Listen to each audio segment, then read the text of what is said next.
Hi, I'm Hiyansh and I'm going to tell you a story called The Woodpecker and the Very Thin Tree.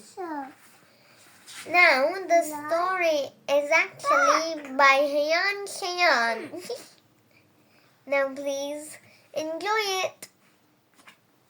Once upon a time, in a very beautiful woods, there lived a woodpecker who was picking a very thin tree.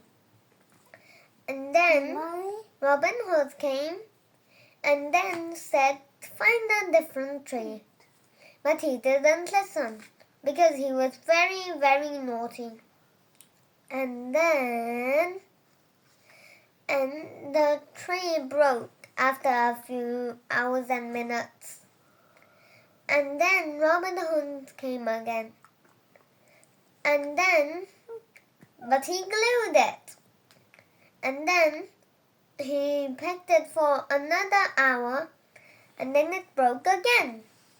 And then Robin Hood came and said to the woodpecker, "Find a different tree." And the woodpecker finally listened. They lived happily ever after.